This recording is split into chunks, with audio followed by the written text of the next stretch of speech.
이건 뭐 동부그룹이라는 이제 그 회사의 회장 성추행 피소 이런 뉴스가 전해졌는데 동의하에 신체 접촉 이건 뭐 아유 이걸 뭐 하여튼 100억 달러 요구했다고 뭐 근데 100억 원. 100억 원입니다. 100억 달러? 아유 100억 원이요. 100억 원 달러. 100억 원입니다. 100억 원을 달라 이렇게 요구했다는 이거만 한 말씀만 주고 넘어가죠. 여기서 우리가 무슨 생각을 하고 넘어가야 되는지 이 뉴스를 보면서 상습추행했다? 아니다.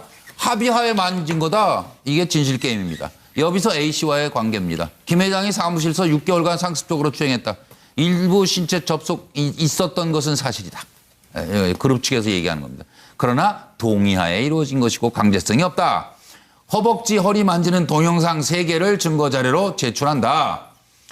이 A씨가 비서가 브로커와 공모해가지고 의도적으로 성추행 장면을 유도하고 그러고선 협박해가지고 나한테 100억을 달라고 요구하고 있다. 이런 겁니다. 회장님은 아파서 미국에서 치료받고 계십니다. 그룹 측에서는 김 회장이 건강 나빠져 귀국을 장담할 수 없어요. 언제 올지 모른다는 얘기고 최호식은 저도 여직원 성추행 혐의 이 사람 누구죠? 무슨 저기 두 마리 뭐 치킨. 치킨. 네. 닭 튀기시다가 이분도 문제가 생겼고 이분은 뭐 하여튼 별로 말하고 싶지 않았습니다. 들어보시죠. 7월 달에 동영상을 녹화를 했고요. 8월 초에 회사를 그만뒀고요. 그러고 나서 바로 저희 쪽에 접촉을 했고, 그러니까 그 비서 말고 누군가가 전화가 와서 만났더니 동영상 얘기를 하면서 이제 소위 말하는 협박을 하기 시작한 거죠. 동영상을 찍었다. 100억 원 플러스 알파를 주지 않으면 성추행으로 고소하겠다. 알파라고 하는 거는 100억 원은 기본적으로 주는 거고 얼마를 더 주는가에 따라서 합의를 보겠다. 이 직원이 그래도 한 3년 정도 근무를 했다고. 예, 맞습니다. 2014년부터 근무했습니다. 네. 2달간 계속 협박을 해왔고 자기들 안 되니까 이제 성추행으로 고소를 한 거죠. 회장님은 이 일이 터지기 전에 7월 달에 미국에 가셨어요. 지금 신병치료처 미국에 계시거든요. 원래 건강이 좀 안 좋으셔가지고. 언제쯤 예정은? 그건 아직 경찰로부터 뭐 소환 통보라든지 이런 걸 받은 건 없으세요? 그런 거는 없는 것 같아요. 그래서 이제 어쨌든 소환 통보가 추석 통보가 오면 그때 이제 뭐 귀국 여부를 결정. 하시겠죠. 네, 이 문제에 대한 시각은 뭐 거의 다 지금 말씀하고 싫으신다는데요. 노영희 변호사 얘기하시겠어요? 지금 여기서 문제가 네. 이 여성분이 100억을 요구했다는 것에 또 초점이 맞춰지면 안 됩니다. 지금 여기서 요점은 이 동부 회장께서 이 여자분에 대해서 함부로 강제추행을 했느냐 안 했느냐 이 진실을 밝히는 게 중요한 건데 네. 지금 여기서 지금 그 관계자들이 얘기하는 것에 의하면 뭐 2달 동안 협박했다, 돈 내놔라고 했다. 지금 그 얘기에 계속 초점을 맞추면 안 되는 건데. 이건 진짜 관계자가 얘기하는 거네. 그럼요. 관계자가. 네, 이런 식으로 하는 거는 제가 보기에는 전형적으로 지금 피해자 보고 잘못했다라고 주장하는 것하고 다름이 아니고요. 예. 이 여자분이 몰래카메라를 녹음한 이유는 당연히 녹화한 이유는 당연히 증거를 확보하기 위해서였겠죠. 그러면 100억 달라는 것도 증거로 확보했어야 되겠네요. 물론 그 이후에 100억을 달라고 해놨든지. 했을 수도 있겠지만 네. 그렇다고 해서 이 회장이 강제추행한 사실이 없어집니까? 전혀 그건 그렇지 아니에요. 않거든요. 그러니까 맞아요. 이런 식으로 말씀하시는 거는 정말 옳지 않은 행동이고 네. 피해자를 2번 죽이는 거예요. 이게 바로 잘못된 성관념, 젠더폭력 네. 그거라고 봅니다. 네, 서영호 선생님. 네, 합의하에 신체 접촉했는데 왜 강제추행 혐의로 고소고발하겠습니까? 이거 마치 상습적인 가정폭력범이 밤새도록 부인 두드러 패놓고 아침에 일어나서 달걀로 얼굴 풀어주면서 사랑해서 때리는 거 알지 않은 거하고 뭐가 다르겠습니까? 예. 제가 볼 때는 직장 상사의 상하관계든 간에 아니면 그 권력이든 돈이 있든 간에 권력에 의한 그 폭력 이것만은 분명한 것 같아서 이 또한 빨리 진상이 규명돼야 될 것 같다는 생각이 듭니다. 성관념 지금 노영희 변호사 얘기했잖아요. 성관념. 네. 이거 참 고쳐지기 어려운 것 같아요. 다음 내용으로 넘어가겠습니다. 보시죠.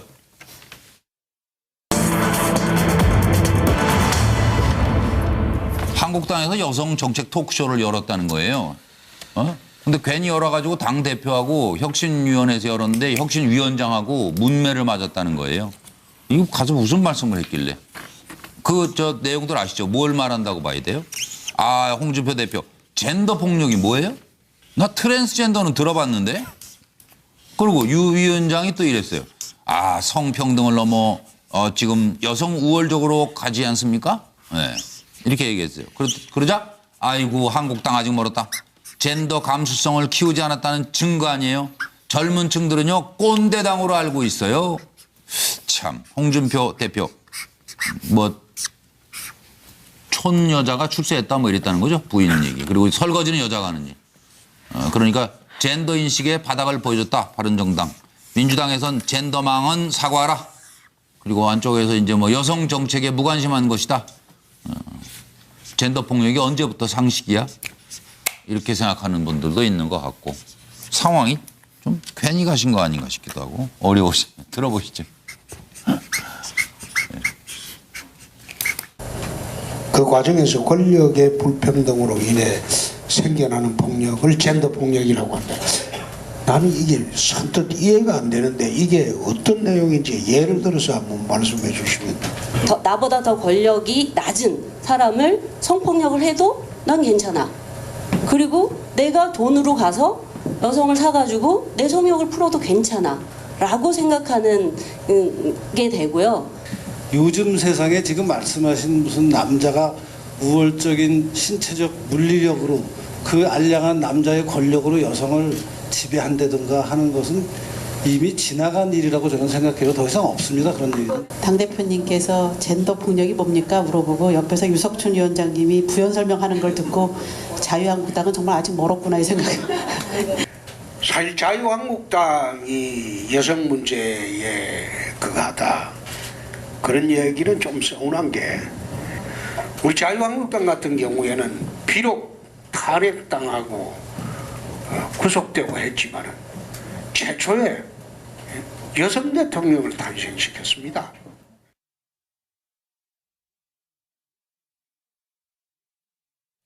이걸 어떻게 이종훈 실장님. 네. 홍준표 대표 부산에 계셔서 모르셨을까요? 강남역 살인 사건이 있었습니다. 예, 그때 강남역 일대가 일주일 동안 여성들과 남성들이 싸웠습니다. 예, 예. 여성들이 일주일 동안 내내 시위를 했고요. 그때 바로 여혐에 의한 살인 사건이다. 이것이 젠더 폭력이다라고 굉장히 큰 어떤 반향을 일으킨 사건입니다. 근데 모른다? 젠더 폭력을 모른다? 이거 1993년도에 유엔에서 한 그 내용입니다. 네, 젠더 네, 폭력이라는 것이. 자, 그러면 예. 모르면 사실은 듣고 내가 이거 공부해서 와야 되겠다라고 해야지 스스로 꼰대임을 지금 입증한 거거든요. 예. 나 트랜스젠더는 들어봤어. 엉뚱한 얘기로 그걸 그러게요. 하고 네. 그다음에 그걸 알려고 하지 않고 도리어 자유한국당은 뭐 굉장히 여성을 우월하게 만드는 당인 것처럼 큰 소리를 친다. 예. 사실 이것이 바로 꼰대라는 그런 그 정도. 전형적인 모습입니다. 저 노예 변호사로 갑니다. 아니 이 용어를 모를 수 있습니다. 모르는 네. 걸 가지고 뭐라고 할 수는 없는 거죠. 네. 다만 이 토크 콘서트에서 보여준 그 답변의 태도가 사실은 문제였다는 것입니다. 제가 네. 말씀드리고 싶은 건 더군다나 여성 정책 토크 콘서트에 가셨으면 이 정도는 공부를 하고 가시는 성의를 보였어야 되는 것이고 본인이 몰랐다 하더라도 기본적으로 인구 2분의 1을 넘는 이 여성에 대해서 존중하는 마음을 가지셨으면 더 좋지 않았을까 생각합니다. 그 홍준표 대표님, 요즘 청소년들 중에서 좀 인식이 빠른 친구들은 학교에서 같은 반에서 여행을 가면 남자 방, 여자 방만 있는 게 아니라 물음표로 한 방을 하나 더 둔답니다. 성적 자기결정을 하지 않은 친구들을 위한 배려라고 합니다. 그 정도로 세상은 변해가고 있습니다. 젠더 폭력은 권력에 의해서 일어나는 사회적 차별이라든가 그리고 폭력적 행위, 성폭력을 말하는 것이니까 사회의 흐름에 대해서 분명히 아셔야지 보수의 변화, 보수 혁신 이야기할 수 있지 않겠습니까? 예. 명심하시기 바랍니다. 네, 김현성 부원장님. 예, 저는 그 자유한국당이 문재인 대통령의 이런 행보에 대해서 밖으로 나간 행사에 대해서 쇼통이라고 이야기하시는데요. 네. 정말 이게 쇼통이 아닌가. 적어도 좀 쇼를 하시려면 제대로 좀 알고 가시는 게 맞지 않을까. 그리고 예. 마찬가지로 자유한국당의 가장 그 어떻게 보면 정권을 가지고 있다는 혁신위원장 유석춘 위원장께서는 제가 알기로는 사회학자로 알고 있습니다. 예. 현재 시간이 없어서 변화되고 있는 마무리. 사회에 대해서 사회학을 전공하시는 교수님으로서 정말 인식이 조금 저는 안타깝다라는 박찬일 말씀 드리고 박사도 싶습니다. 10초만. 네, 10초만요. 홍준표 대표님 들어갈 때 예. 적어도 토론하면 준비 좀 하고 가십시오. 그 발언 자체가 대한민국 제1야당 대표의 발언이라고 하는 것 자체가 부끄럽습니다. 보수의 혁신 이대로 가실 겁니까? 국민을 바보로 보지 마시기 바랍니다. 본인은 안 부끄러운 것 같은데요. 차명희 전 의원요? 제가 홍준표 대표 오래 지켜봐서 아는데 이 여러분들 설명이 좀 현실적이 아닌 것 같아요. 이 홍준표 대표가 사실은요 뼈가 가늘어요. 좀 지금 이렇게 그게 무슨 상관이에요? 그래서? 그래가지고 마초 컴플렉스가 있어요. 그래서 뭐 가능한 한 좀 남자처럼 보이려고 그러고 그러는데 그게 별 관심 없는데요.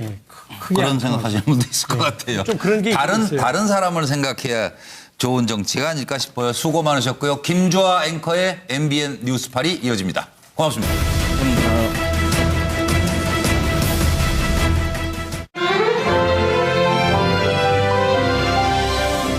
써야 되겠네요. 물론 그 이후에 100억을 녹취를 달라고 해놨든지. 했을 수도 있겠지만 네. 그렇다고 해서 이 회장이 강제추행한 사실이 없어집니까? 전혀 그건 그렇지 아니에요. 않거든요. 그러니까 맞아요. 이런 식으로 말씀하시는 거는 정말 옳지 않은 행동이고 네. 피해자를 두 번 죽이는 거예요. 이게 바로 잘못된 성관념, 젠더폭력 네. 그거라고 봅니다. 네, 최영호 선생님. 네, 합의하에 신체 접촉했는데 왜 강제추행 혐의로 고소고발하겠습니까?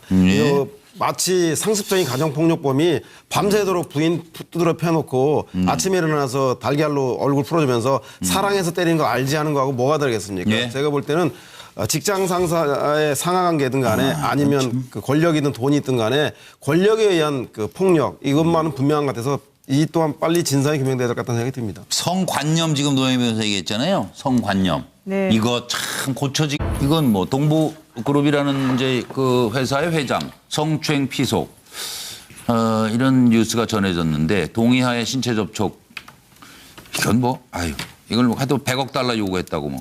100억 원. 100억 원. 100억 원입니다. 100억 달러? 아유, 100억 원이요. 100억 원 달라. 100억 원입니다. 100억 원을 달라 이렇게 요구했더니 이거만 한 말씀만 주고 넘어가죠. 여기서 우리가 무슨 생각을 하고 넘어가야 되는지 이 뉴스를 보면서 상습추행했다? 아니다. 합의하에 만진 거다. 이게 진실 게임입니다. 여기서 A씨와의 관계입니다. 김 회장이 사무실에서 6개월간 상습적으로 추행했다. 일부 신체 접촉이 있었던 것은 사실이다. 그룹 측에서 얘기하는 겁니다. 그러나 동의하에 이루어진 것이고 강제성이 없다. 허벅지, 허리 만지는 동영상 3개를 증거자료로 제출한다. 이 A씨가 비서가 브로커와 공모해가지고 의도적으로 성추행 장면을 유도하고 그러고선 협박해가지고 나한테 100억을 달라고 요구하고 있다. 이런 겁니다. 회장님은 아파서 미국에서 치료받고 계십니다. 그룹 측에서는 김 회장이 건강 나빠져 귀국을 장담할 수 없어요. 언제 올지 모른다는 얘기고 최호식은 저도 여직원 성추행 혐의 이 사람 누구죠? 무슨 저기 두 마리 뭐 치킨. 치킨. 네.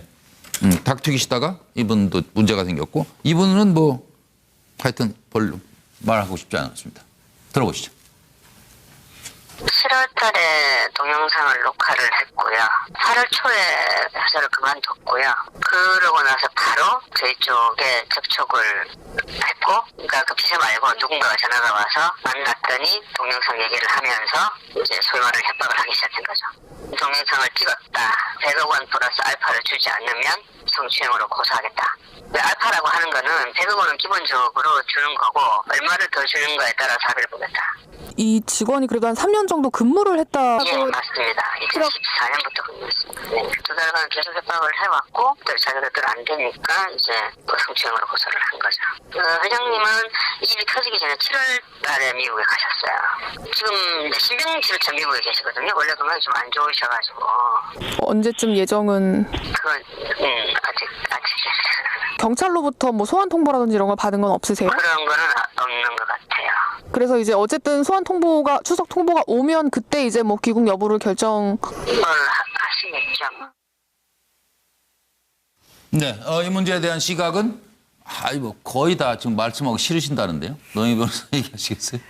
지금 여기서 문제가 네. 이 여성분이 100억을 요구했다는 것에 또 초점이 맞춰지면 안 됩니다. 지금 여기서 요점은 이 동부 회장께서 이 여자분에 대해서 함부로 강제추행을 했느냐 안 했느냐 이 진실을 밝히는 게 중요한 건데 네. 지금 여기서 지금 그 관계자들이 얘기하는 것에 의하면 뭐 2달 동안 협박했다, 돈 내놔라고 했다. 지금 그 얘기에 계속 초점을 맞추면 안 되는 건데. 이건 진짜 관계자가 얘기하는 거네. 그럼요. 관계자가. 네, 이런 식으로 하는 거는 제가 보기에는 전형적으로 지금 피해자 보고 잘못했다라고 주장하는 것하고 다름이 아니고요. 예. 이 여자분이 몰래카메라를 녹음한 이유는 당연히 녹화한 이유는 당연히 증거를 확보하기 위해서였겠죠. 그러면 100억 달라는 것도 증거로 확보해